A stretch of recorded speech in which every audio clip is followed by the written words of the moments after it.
I mean, not that I wasn't already doomed. So I don't, I would have turned it into shit no matter what, no matter what they served. I was not going to eat it.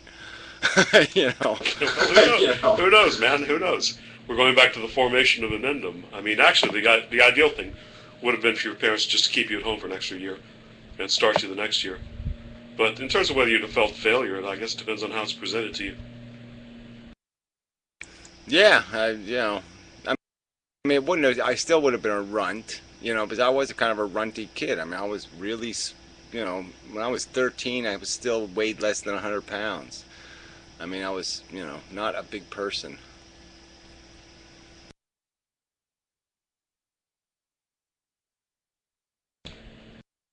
Well, I've always been average, basically average height, build, size, etc. But I mean, you were always just on the verge of flunking out of school, because I don't think I liked school any better than you did, but I at least did okay until 10th grade when I discovered marijuana. That's another story. I discovered that in 8th, 7th grade. Yeah, 7th. I started smoking marijuana before I was smoking cigarettes. But, not that much, obviously. I mean, you didn't have that kind of access, so it was only every 2 or 3 weeks. But, yeah, that was, 7th grade, I guess. But yeah, no, actually, it got easy in high school. But yeah, I didn't fail in high school, but it was like, I also I didn't take any books home. I never did anything. I mean, I stoned all the way through high school. And then the last 2 years of high school, I went to like half the classes. I mean, I just literally dropped out as a practical matter. I don't remember studying very much in high school, and I don't even remember all that much what I studied, maybe a few things. But I think I did okay. My goal was to graduate and get the fuck out of there. So I kept the eyes on the prize. Yeah, I just knew I had to do that just for the obligation thing. I mean, I knew I was doing the college thing and all that kind of crap, so, I just had to get by. Get a grade that was good enough to get me into college, and that was it. So yeah, for me it really changed. I just had them on my schedule. You took your language classes, you took your advanced biology. I just threw in a couple of these extra little honors courses, and as long as you don't fail them, you get the credits.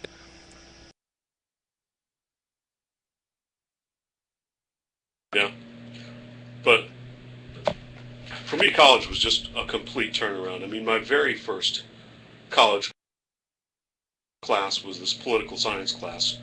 Well, it met like at 8 o'clock on a Monday morning at the beginning. Almost from the first 5 minutes, I was thinking, wow, why wasn't high school like this? And I had this philosophy class too, and just got excited about it.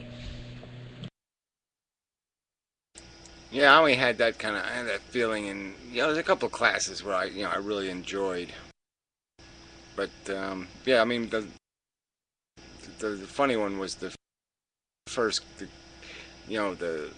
my last year of high school. This high school bought its first real computer, one with a real digital memory, and so that so I was in the first computer class ever offered by the high school.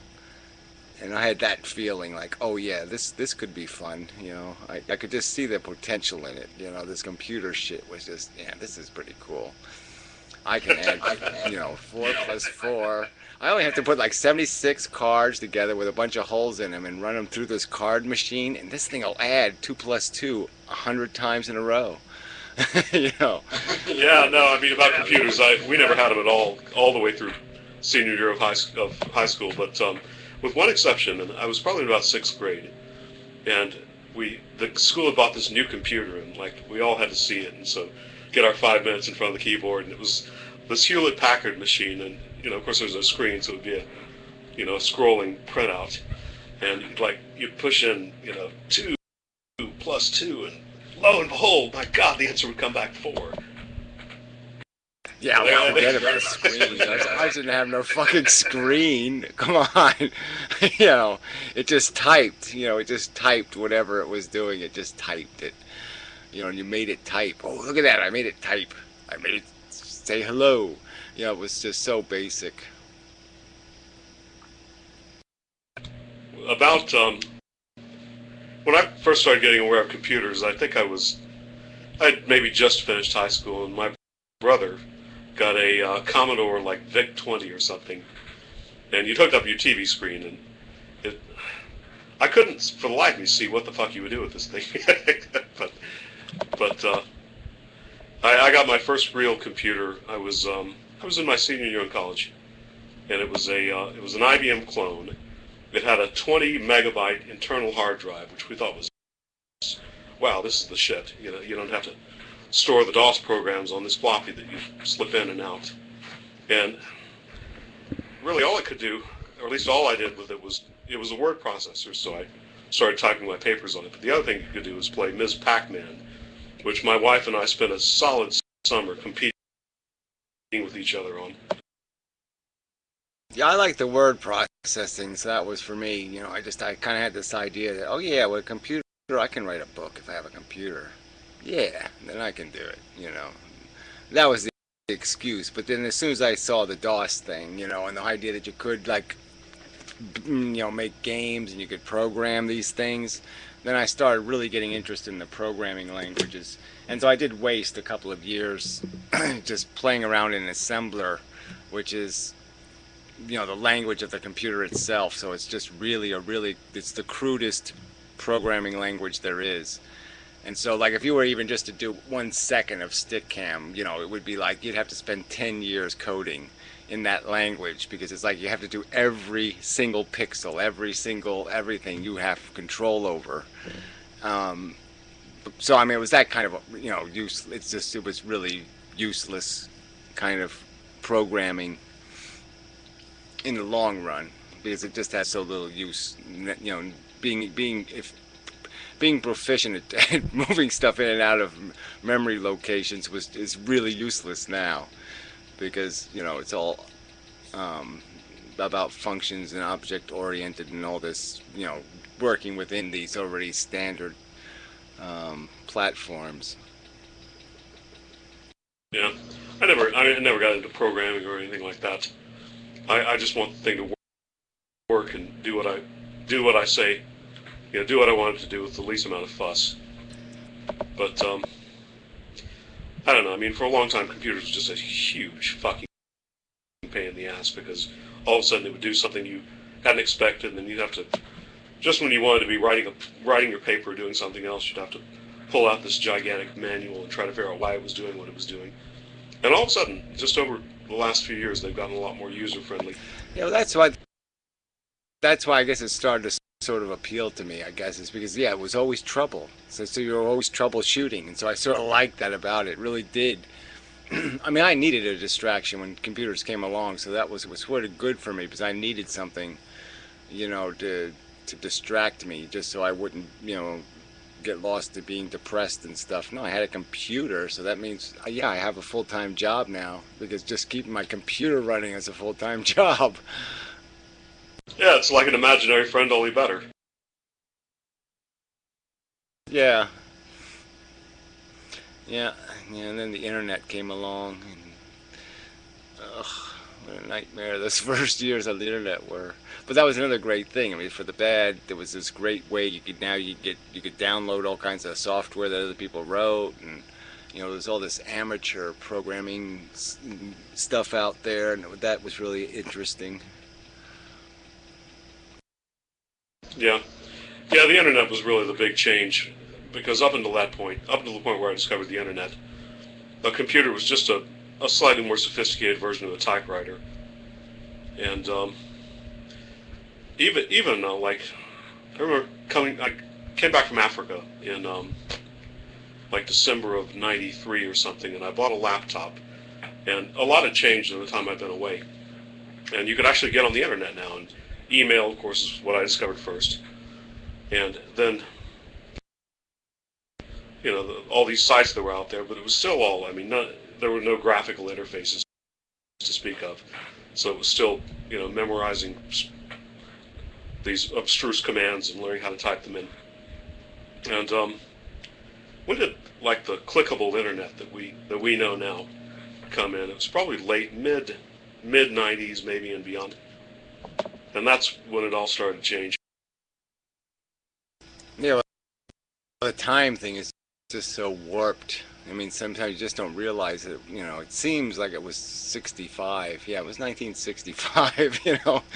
Just when I start to try to add up how many years ago something happened, it's like it feels like it was 50 years ago, and it was 7. It gets harder actually remembering when things happened in your life as you get older. The only way I vaguely managed to keep these memories together is just to remember where I was living and what I was doing at the time.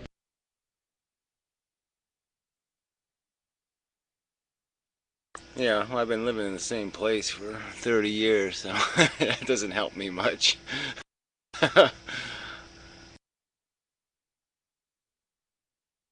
So what do you do when your landlord dies, Gary? Well, there's nothing they can do with this property, so I don't think anything will change.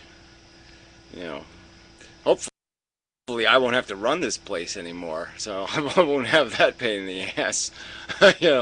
Maybe somebody else can be the landlord instead of me. I mean, I got like all the bad part of being the landlord and none of the good part. Like, I don't get any of the money, I just get all the fucking burdens and the people call. Like today, the guy's floor under his toilet all rotted out or whatever, so I mean, I had to take his, redo the floor and,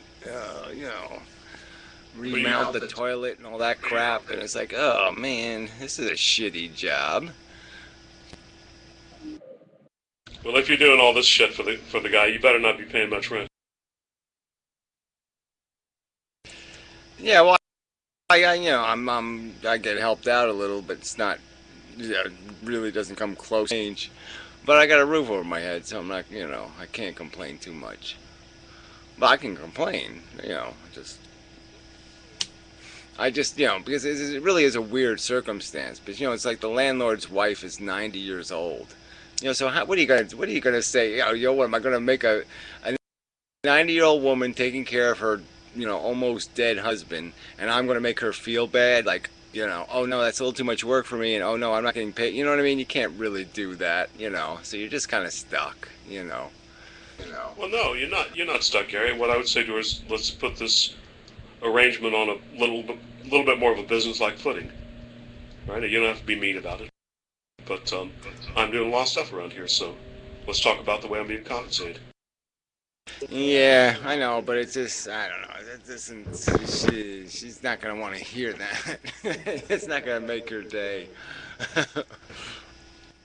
Well, if she don't want to hear it, it's because she's greedy, which is all the more reason to, drive a harder bargain.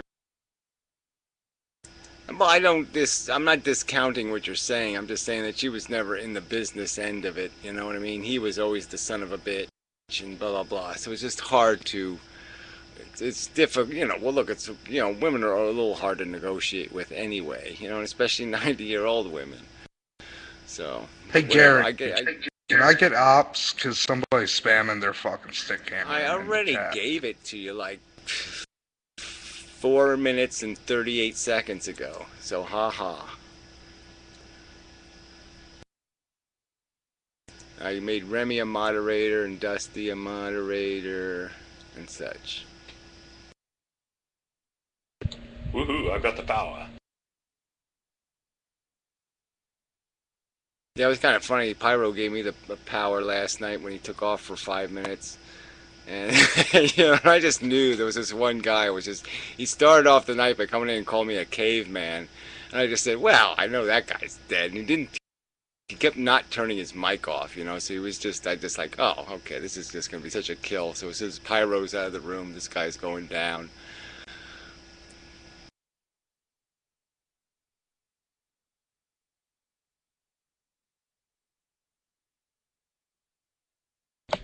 Are you still subbed to Nick? Yeah, I don't know if I'm subbed to him or not, but I still watch his videos, for old time's sake, so to speak. But he does get awful redundant. I mean, you know, it's, jeez. I mean, 15 minutes on this